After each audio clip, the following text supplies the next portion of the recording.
Bismillahirrahmanirrahim. Inna a'tainakal kautsar fasholli li rabbikal wanhar. Shadaqallahu al-azim. Jemaah Jumat rahimakumullah.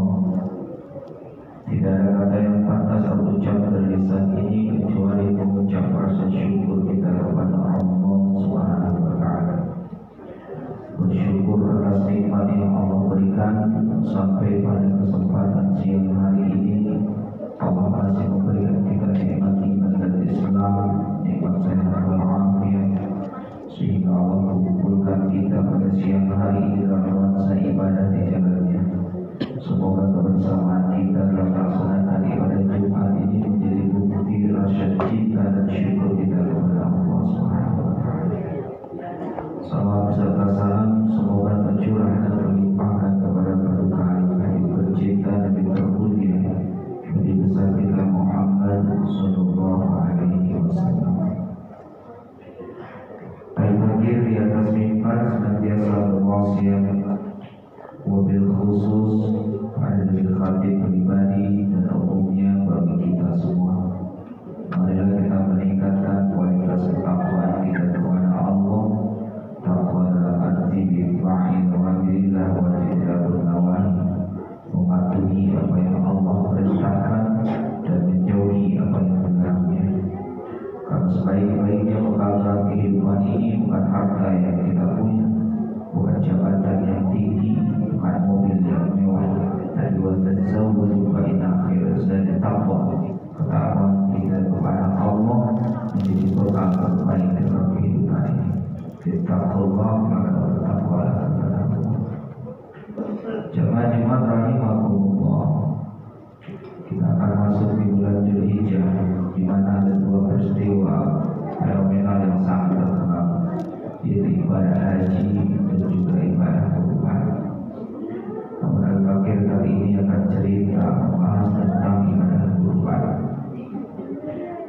Kurban ini ada dua kisah. Kisah pertama sejak zamannya Nabiullah Ibrahim, ketika ada sayembara antara anaknya Nabiullah Ibrahim, Qabil dan Habil, dengan mengadu kurban yang terbaik dari Allah. Siapa yang kurban yang diterima maka dia berhak mendapatkan diterima. Maka kurbannya Qabil yang diterima karena beliau kurban yang bagus dan terusnya.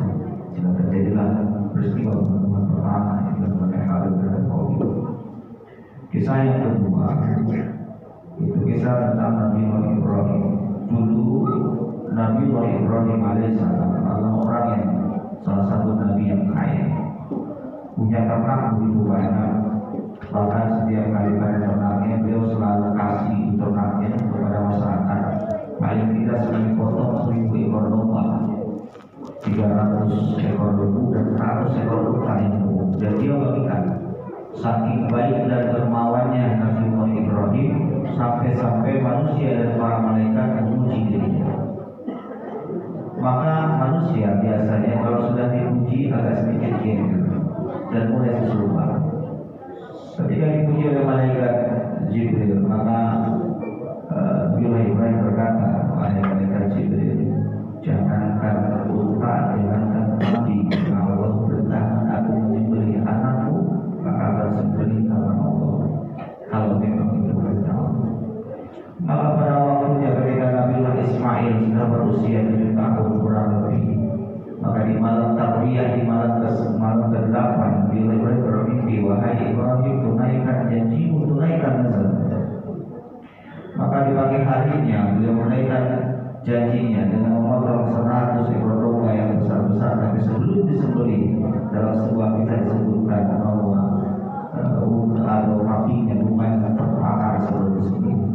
Lalu di malam Arafah, di malam ke-9, ya, beliau bermimpi kembali untuk menaikkan nazarnya, maka diganti dengan 100 ekor unta dan terjadi hal yang sama.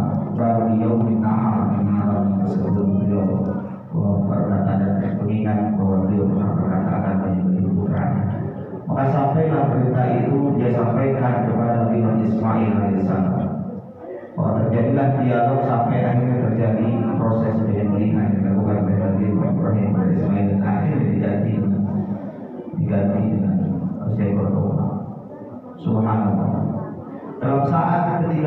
Ismail, Nabiullah Ibrahim berjumpa dengan Nabi Ismail dan berkata ingin menyembelihnya, maka datanglah iblis dan mulai menggoda Nabiullah Ismail, menggoda Siti Hajar sebagai ibunya. Maka apa yang terjadi? Dia lemparkan batu kepada iblis, maka iblis lari berdiri. Itulah kisah Jumratul Ula yang sekarang biasa kita gunakan di ibadah haji. Terus dia sampai Nabiullah Ismail sama dilempar batu, lari juga dia, dan seterusnya. Itulah kisah tentang Jumratul Ula, Wusta dan Aqabah. Maka apa yang hikmah dari cerita tentang kurbannya Nabiullah Ibrahim? Yang pertama, ini menandakan simbol ketaatan kepada Allah dan kepada orang tua. Ketika Nabiullah Ibrahim alaihissalam berjumpa dengan Nabi Ismail, pada yang qala ya bunayya arafil manam min anni adwamuka fanzur ma'ar. Ya, pada ketika anak itu sampai pada umur 1 berusia bersamanya, Ibrahim berkata, wahai anakku, sesungguhnya aku bermimpi bahwa aku akan menyembelihmu. Maka Ibrahim Ismail berkata, qala ya Ibrahim kalau memerintah Allah, satajiduni insyaallah minas sabirin. Lakukan saja. Andai itu terjadi kepada kita, Pak, tak mungkin kita mau menyembelih anak semata wayang yang kita nantikan begitu lama. Tapi apa yang terjadi oleh Nabiullah Ibrahim? Beliau taat atas perintah Allah sekalipun itu anaknya. Kalau itu perintah Allah, maka beliau korbankan. Kita sekarang, Pak, sudah beruntung diganti dengan seekor kambing. Maka maukah kita setiap tahun untuk mengorbankan harta kita mengganti dengan seekor kambing? Anda bayangkan, tidak ada alasan untuk tidak bisa berkorban. Oh, saya tidak mampu, bukan tidak mampu, tidak mau, Pak. Maaf, kita merokok sehari sebungkus 2 bungkus, sebungkus 30.000, 60 itu sehari kan sebulan udah berapa? 18, 1.800.000. 2 bulan kita berhenti merokok, bisa kita kurban, Pak. Tinggal tergantung niat atau tidak. Maukah kita mengorbankan harta kita untuk berbagi? Maukah kita mengorbankan harta kita untuk mendekatkan diri kepada Allah? Karena kurban maknanya mendekatkan diri, kurban mendekatkan diri kepada Allah. Fasalli lirabbika wanhar, sebenarnya salat karena Tuhanmu dan berkorbanlah. Maukah kita mengorbankan harta kita di jalan Allah? Tapi setiap tahun kita hanya menyiapkan barang-barang, bahkan kita marah ketika tidak berbagian dengan kurban. Pernah kita berpikir tahun depan saya yang harus berkurban? Sekarang masih sudah berikan fasilitas dengan aturan kurban, setiap bulan bisa kita cicil. Mau atau tidak? Tidak. Kalaulah Nabiullah Ibrahim mau mengorbankan anaknya, ada yang tidak diganti Nabiullah Ismail mungkin sudah tidak ada lagi. Maka bersyukur atas nikmat Allah dengan cara berkurban. Harta yang kita miliki, yuk ingatkan tahun depan berkurban. Kita bisa berbagi kepada orang-orang yang belum pernah makan daging, barangkali setahun sekali bisa berbagi bersama-sama. Kurbankan harta kita satu. Maukah kita mengorbankan harta kita? Yang kedua, maukah kita mengorbankan waktu kita untuk Allah? Kalau kita hanya perintah sholat 5 menit sehari, datang tepat waktu saja, Pak. Atau paling tidak menjadikan perintah Allah, sholat yang Allah perintahkan itu sarana kebutuhan dalam kehidupan, bukan menggugurkan kewajiban. Selama ini kita hanya sekedar menggugurkan kewajiban. Datang waktunya sholat, terlambat sekalinya sholat, pengen buru-buru sehingga lupa rakaat dan lupa tahiyat. Kalau orang butuh sama seperti orang makan, Pak. Ketika lapar dia berhenti cari warung makan. Kalau kita butuh dengan Allah, Pak, maka kita datang ke Allah, jangan lambat. Pengen ditolong cepat sama Allah, tapi datang ke Allah yang lambat.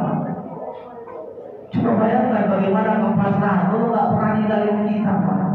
Siti Hajar lari dari Safa ke Marwah, bawa anaknya yang masih merah mencari air.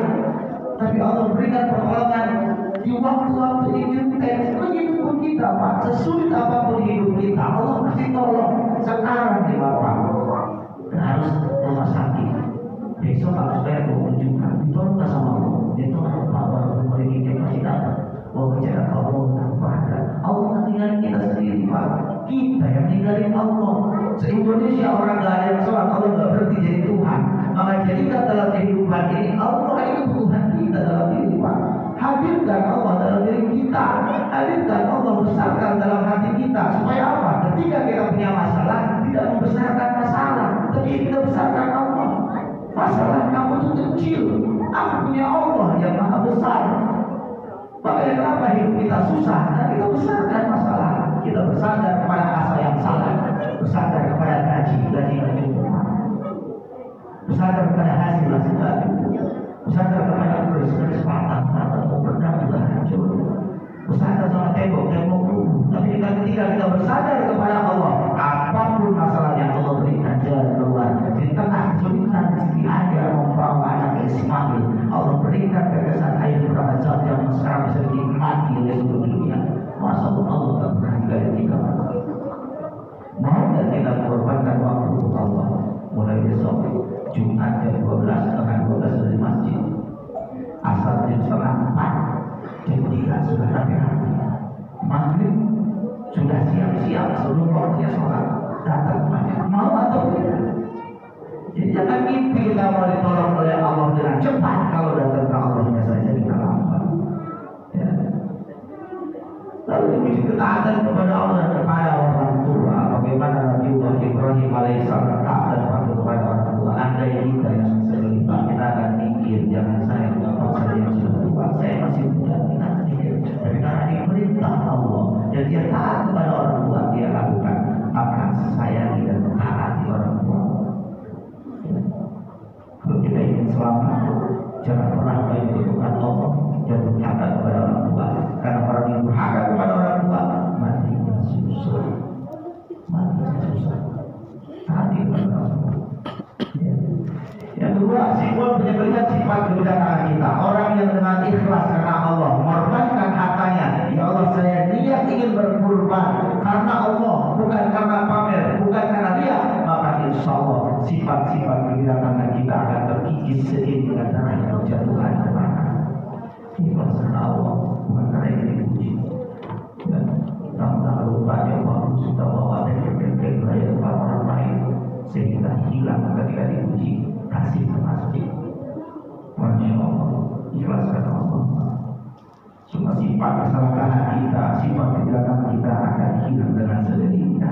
Yang ketiga terakhir, kurban menjadi simbol untuk melatih kepekaan kita terhadap lingkungan sosial. Di kita ini bukan hanya kita yang punya biasa makan daging, banyak orang-orang di sekitar kita yang susah. Maka kita tidak dikatakan beriman seseorang sementara dia tidur dalam keadaan kenyang, tangganya dalam keadaan kelaparan. Bahkan kita mukasyafatul qulub, ada orang yang ahli ibadah, tidak termasuk golongan orang mencintai Allah. Kenapa? Karena ibadahnya untuk dirinya tidak menghasilkan kepekaan terhadap lingkungan sosial. Jelas sholat itu artinya tanda menjadi masyarakat besar dan akan menimbulkan kepekaan kita terhadap lingkungan sosial. Orang yang sholat dia rajin, ibadahnya rajin, pasti peduli terhadap sesama. Ibadah rajin kalau pelit percuma, tidak ada nilai kecintaan oleh Allah Subhanahu wa Ta'ala. Itu saja mungkin yang dapat Al-Fakir sampaikan. Yuk niatkan dalam diri kita, tahun ini kalau tak bisa kurban, tahun depan